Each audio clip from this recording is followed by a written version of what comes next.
Hey everybody, Gina DeLuca here. Alright, I have this big mamma jamma of a painting here. This was a commissioned painting. This is 4 by 5 feet that Satchmo jumped right in the center of. And then I tried to fix it, and that's what happened. There are a lot of blemishes on this painting.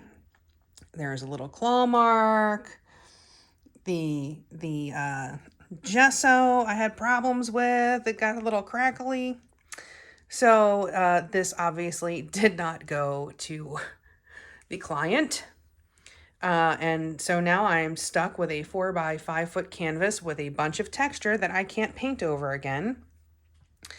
So how do we fix that? I have been staring at this thing for a while, and I think this is what's happening. We are going to bling it up. So what I have here are the Bling It Mica Flakes from ColourArte. This one is in natural, so that's just how mica looks. And this one is driftwood. And these are painted. So these are colored. These, this isn't the natural color. This has some pigment on it. And this one is an Azure Sea. So the fine people at ColourArte, I told them of my dilemma, and they sent me these to try to rescue this painting. So that's what I'm going to do today. This is probably going to take me a very long time. So I don't know that I'll be recording the whole thing, but I will definitely show you my process of how I'm applying them, which is I will be using the golden extra heavy gel gloss to apply the mica flakes to this painting. So there it is. I'm going to set up the camera and get this party started. Before we get started, have you seen the Fluid Art inspiration cards? If you have, you can fast forward about a minute, but if you have not, what we have are 52 cards. There are 42 technique cards. Each technique card has an associated video here on YouTube that gives you all of the information that you need, the exact recipe, paint colors, and such. This is the picture from that particular video. This box contains a tip for that particular technique, and here at the bottom we have the color palette used in that particular painting. These two boxes can be used together as the basis of a two-color palette, or you can build off of those colors. And there are 8 bonus color palette cards. Each one has 5 color palettes. Use all of the colors or just use some of the colors. Mix and match the technique cards with the color palette cards, and you have more combinations than you could ever paint a lifetime. Also, you can use these color palettes for any kind of art form, crochet, beadwork, what have you. These are available at my website, ginadeluca.net, and also available at amazon.com. And if you get them off of Amazon, please do leave feedback. They are sticklers over there for the algorithm, and feedback is a huge part of that.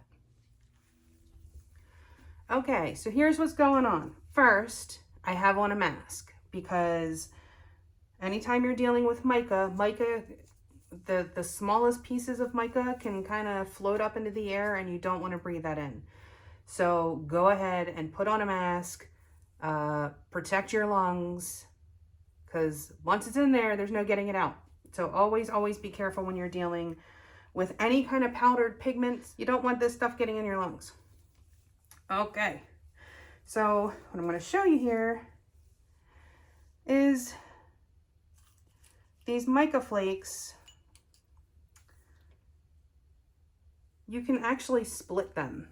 So it says to use a paring knife to do it. The only paring knife I had belonged to my grandmother, and it's made of wood. And I am not going to disrespect my grandmother's stuff for art purposes.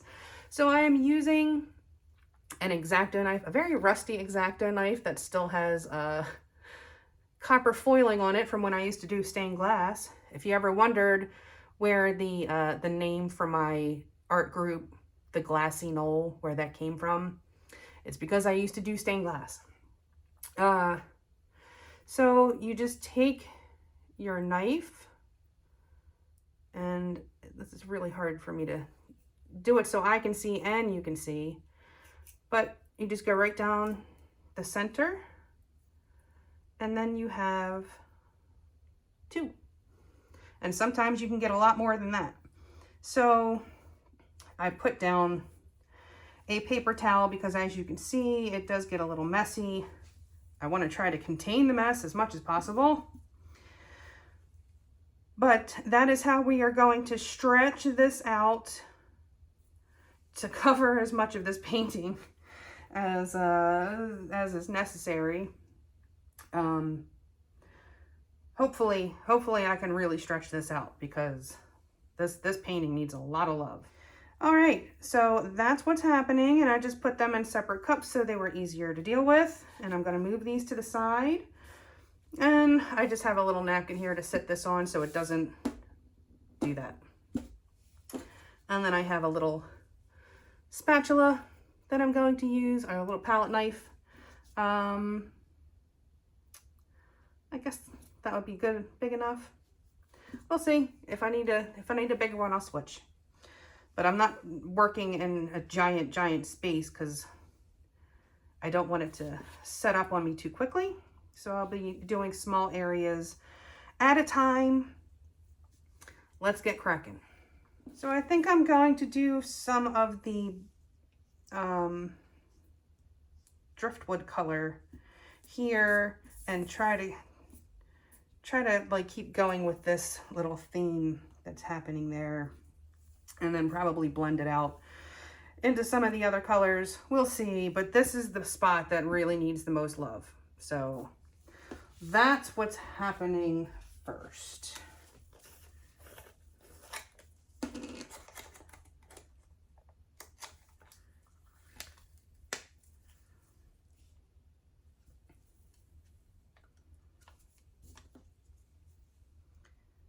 I'm not going to waste any of this. I'm just going to take what's on the lid,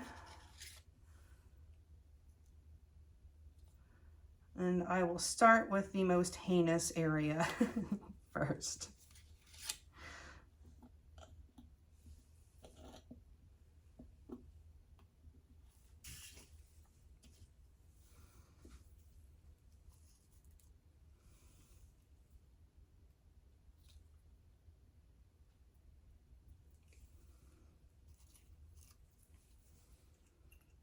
And I will split them as I need to go.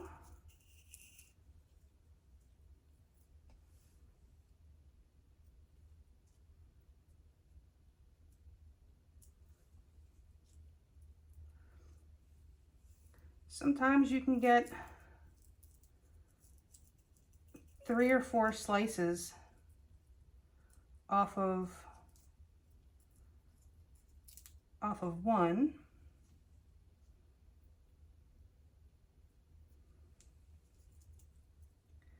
So these actually go further than it looks.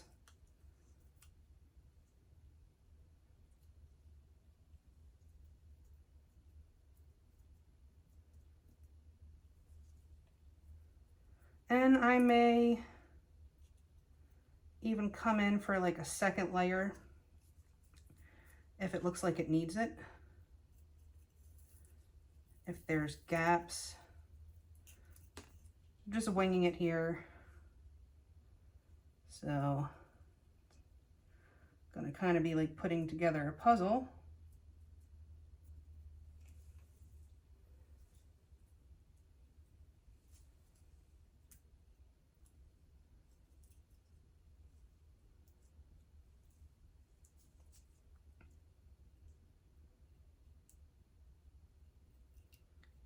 Can I get one more out of this?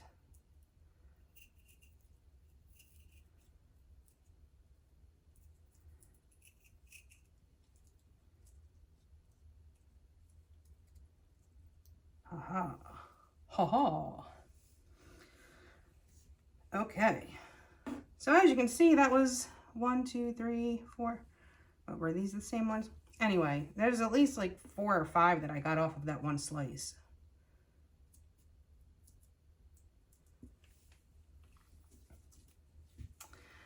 And if I am not in love with these colors, I can always just come in with some more pigment and do a glaze over top, which may happen.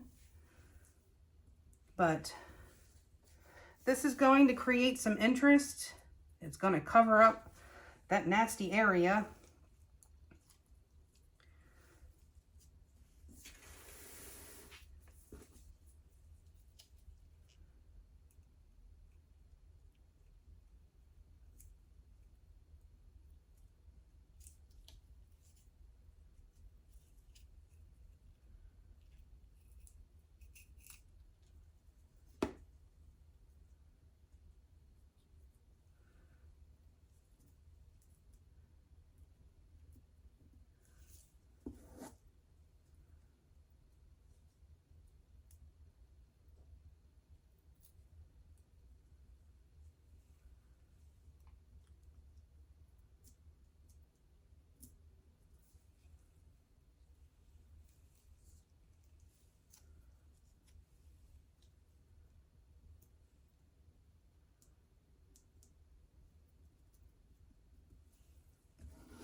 So as you can see, these pigments, they do kind of react a bit when they mix with a medium. I'm actually going to just put some of this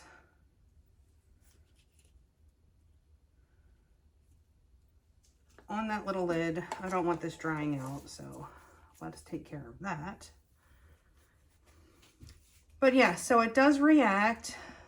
And so you need to be aware of that when you're varnishing. You might want to hit it with a spray varnish. It may still bleed, but just be mindful of it. Maybe you just want to varnish this area, one area at a time to get a seal, like on one color at a time, and then do the whole thing. But it's just, I think it's going to come out all right. It's going to be hanging in my house probably. I doubt I'll ever sell this. I mean, who knows? Maybe somebody will fall in love with it and take it off my hands. But at least at my new place, this would actually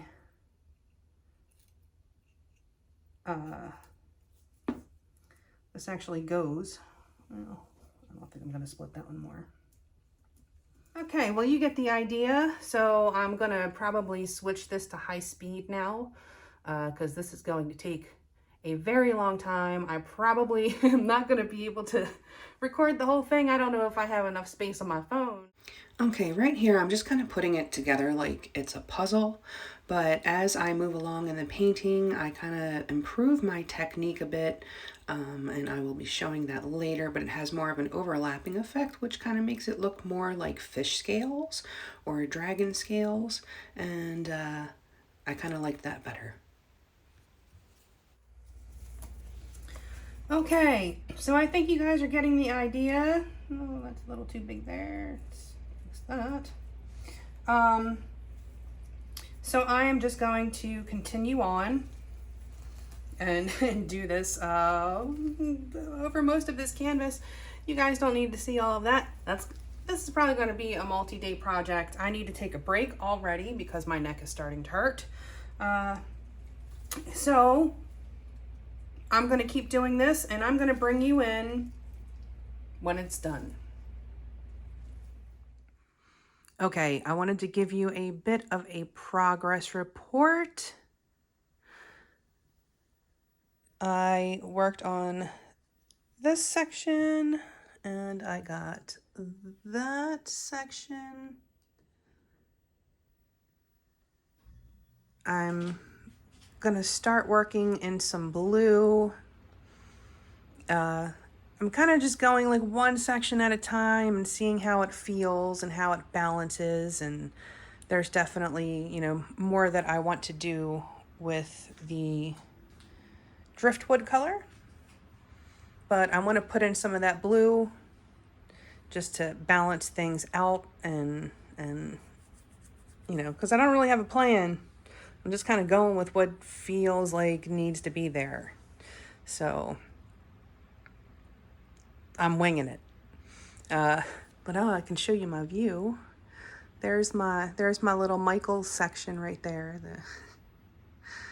And then there's a closet right there, and that's where all the rest of my art stuff is. And you can see I have paintings everywhere, strewn everywhere. But hold on, let me see if I can. There we go. There's my view while I'm painting. My lighting is terrible.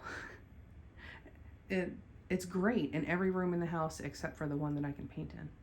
But yeah, so sometimes I get to see the geese go by while I'm painting. At the moment, it's wasps that are all over the place, and they are keeping me inside my house when the weather is nice on sunny days, waiting for an exterminator to call me back, which is why I did not have it filming while I'm doing all of this stuff, because I'm waiting for an exterminator to call me, and they still haven't called me. It's been 2 days, and I have a serious wasp problem. Anyway, so I'm gonna put this up in the holder, and I'm going to show you the technique that I have found to be the most expeditious thus far. Okay, so what I've learned so far: work in small sections for sure. Use, you know, just pull out a little bit of your gel medium at a time. You don't want it to set up too quickly. The same with doing too big of an area, it'll start to set up. So work in small areas. Wear your mask the whole time, even after you're finished separating, because little particulates will float around, and like I'll see it, you know, floating around in the light. So you want to be careful. So I have a big scratch here. Thank you, Satchmo. I call him my brown banana because he is very rotten, but very sweet.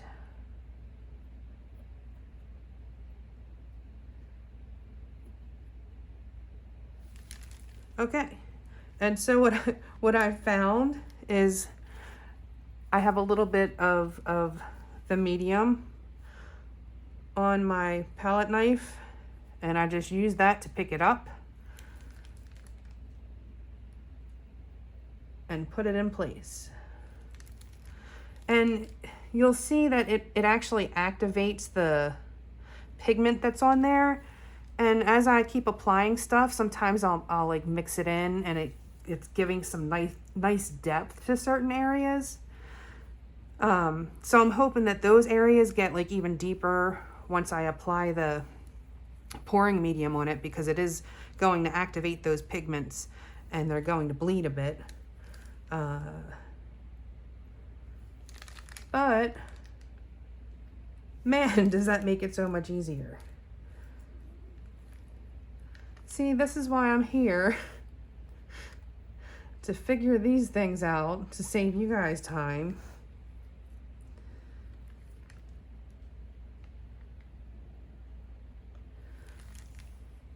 But it makes the application process so much faster than what it was when I started.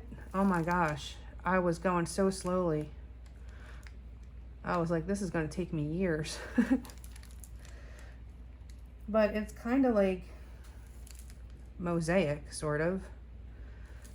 At least the way that I'm approaching it.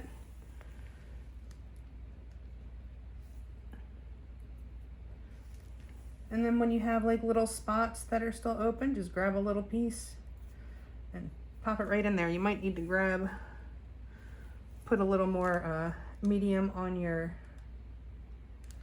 let me find the right size. Too much. and it'll pick it right up and just lay it right on top. Is that a piece of the copper in there? Whatever. Whatever. This isn't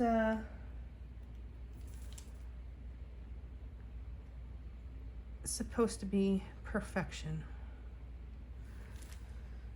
And then every once in a while, when you get too many of them, the little one's stuck on there, then you just wipe it off. That's what all that is. This is the pigment from the driftwood color.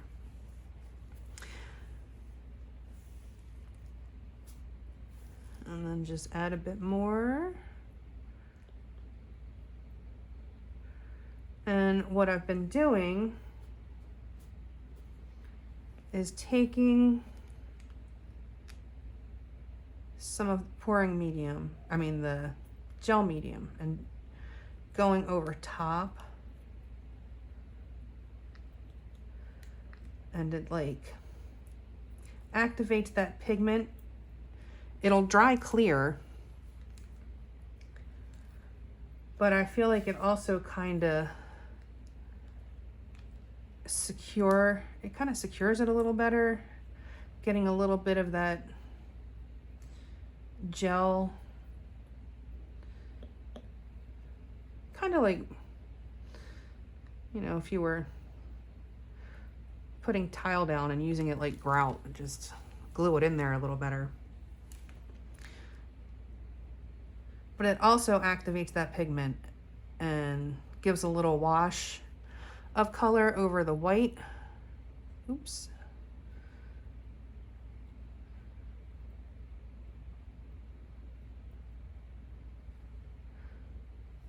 It's all right. All right. So I'm just gonna keep on keeping on, and I will bring you in a bit. Okay, here it is so far. This has been a massive undertaking. There was a lot of stuff to cover up, and then I had to balance it out. So that is what I tried to do.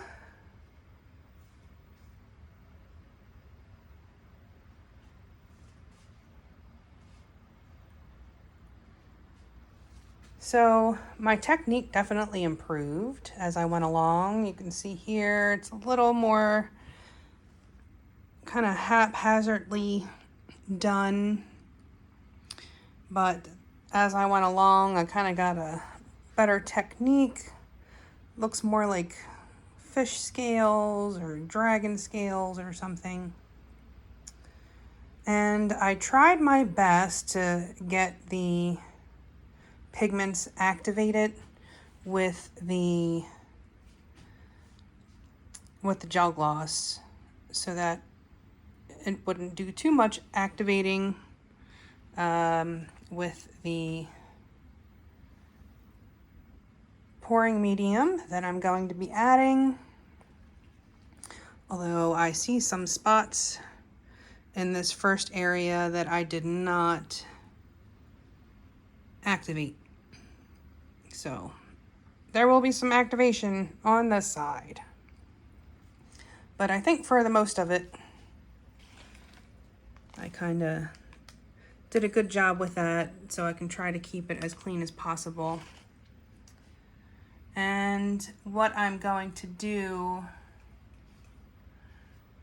is basically do one color at a time so that I don't get as much, cross-contamination of the colors, so to speak. So I'll be doing like, the white first, and then I'll clean my brush.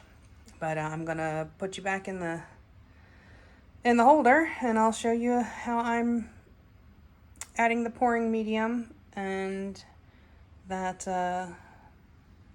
hopefully will give it a nice solid adherence If there's any spots that might be loose, hopefully this will tighten it up. Okay, so I have some golden pouring medium, the gloss pouring medium, in a bottle, just to make it easier for, oh, what was that just dropped in there? That's a bummer. There we go, I got it.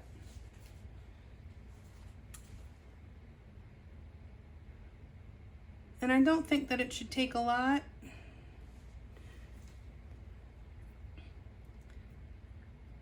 So I'm just gonna put it on there and spread it out. And I'm going to be varnishing, so if it goes over the edge, that's okay. I want a good seal.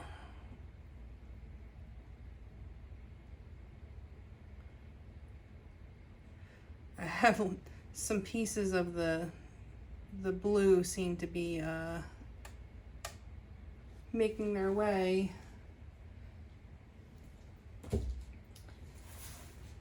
Into the other part.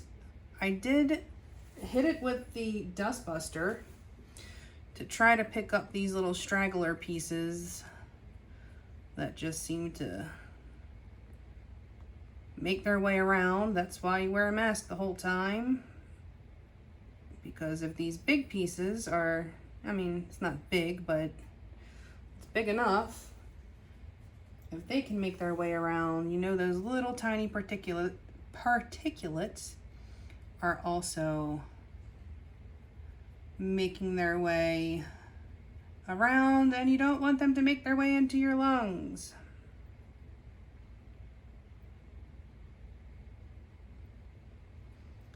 So as you can see, this part's not too hard.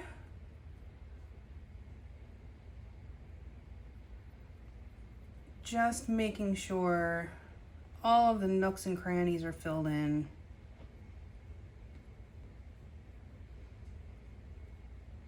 And of course, pouring medium, so it will dry clear and I will have my beautiful shine back. This has taken me a lot longer than I thought it was going to. That is why there was not a video for today, which is Friday, or for Wednesday. I knew it was going to take me a while.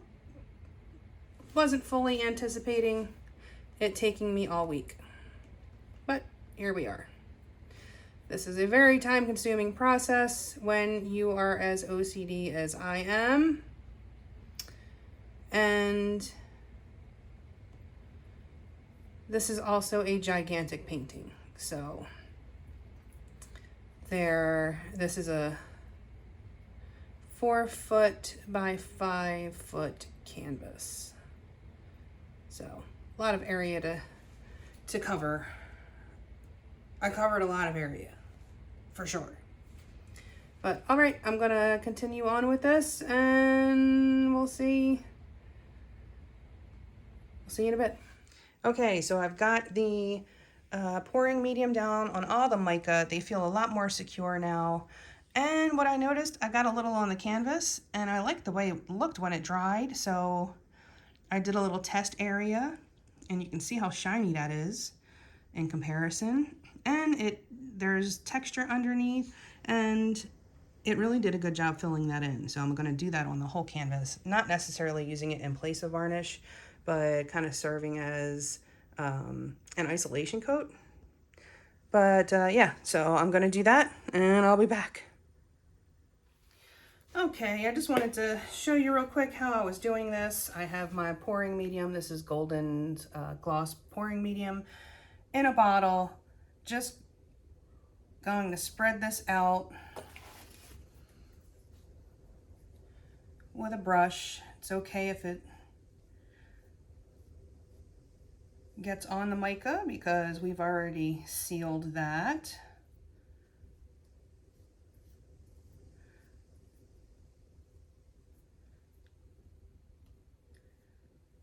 Just gonna get some nice coverage.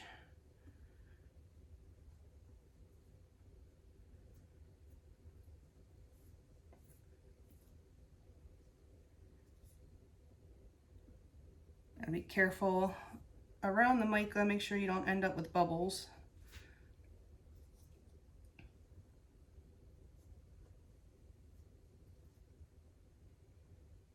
Uh-oh. Looks like a bit of that pigment is still bleeding. Guess I didn't seal it as well as I thought. Duly noted.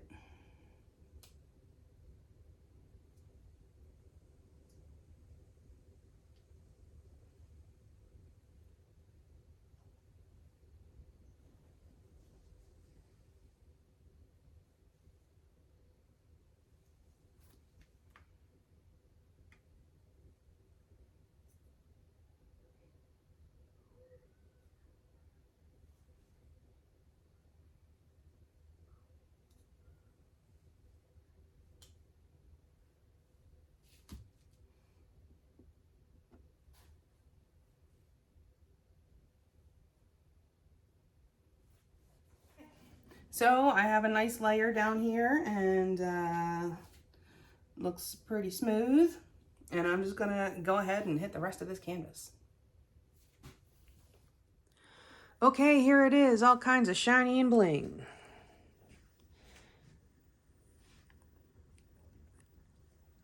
I would definitely call this painting rescued. I'm very pleased with how it's turned out. The pouring medium makes it look like it's varnished, but it's not. If I do decide to add some more to it, I can. But yeah, I think it looks pretty good. Plan to see some more fun with mica coming up. I have a lot of paintings to rescue. But do check out the description box below for links to my PayPal tip jar if you feel so inclined. My affiliate links for DecoArte, Blick, Arteza, Amazon. You'll find the link to my website, GinaDeLuca.net, where you can find my art and music and the fluid art inspiration cards for sale. And you'll find the link to our Facebook group. Go make some art. Join us there. Post your masterpieces. Ask your questions. Get some inspiration. All right. That is it for me for today. I hope you all have a beautiful day. Now go make some art.